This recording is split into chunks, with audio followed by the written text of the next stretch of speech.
Affaire Jubilard, la justice décide de rouvrir l'enquête pour entendre l'ex-petite amie de Cédric Jubilard.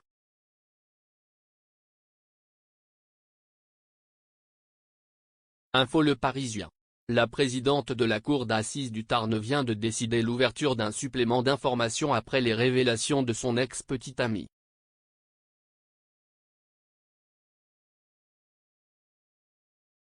À 2 mois de l'ouverture du procès de Cédric Jubilard devant la cour d'assises du Tarn, prévu le 22 septembre, la justice vient de décider l'ouverture d'un supplément d'information.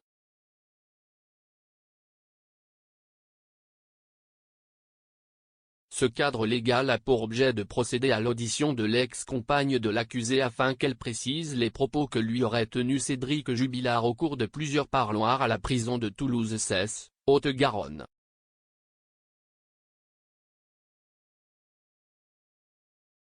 Dans les éditions du Parisien aujourd'hui en France, datée du 10 juillet, celle que nous avons appelée Justine, un prénom d'emprunt, avait détaillé ce qui ressemblait beaucoup à des aveux très circonstanciés.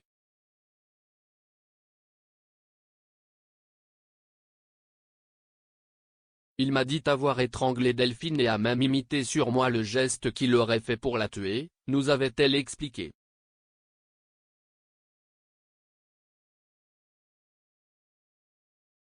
Il s'est placé dans mon dos.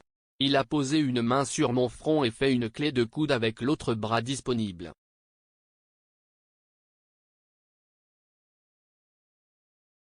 Il m'a expliqué avoir ensuite serré tellement longtemps que cela aurait provoqué une petite blessure sur son avant-bras.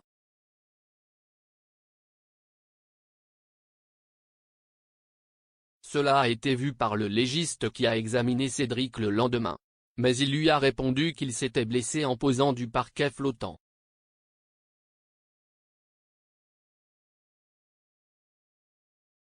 Les gendarmes ont jusqu'au 31 juillet pour remettre leur rapport. Au cours de plusieurs parloirs successifs, Cédric Jubilard aurait ajouté des détails sur les circonstances de son passage à l'acte et donné également des indices sur le lieu où il aurait dissimulé la dépouille de sa femme.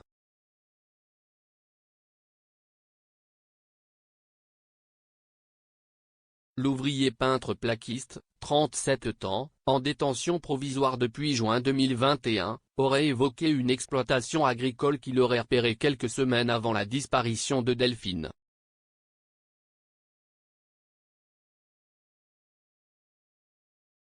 Elle serait située à une quinzaine de kilomètres du domicile familial de Cagnac-les-Mines, Tarn, plutôt vers le sud.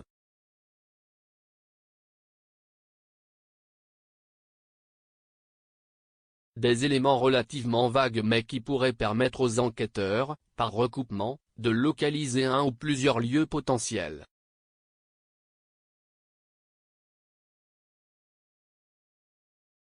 La présidente de la cour d'assises du Tarn donne aux gendarmes de la section de recherche de Toulouse jusqu'au 31 juillet pour procéder à l'audition de Justine et lui remettre un rapport.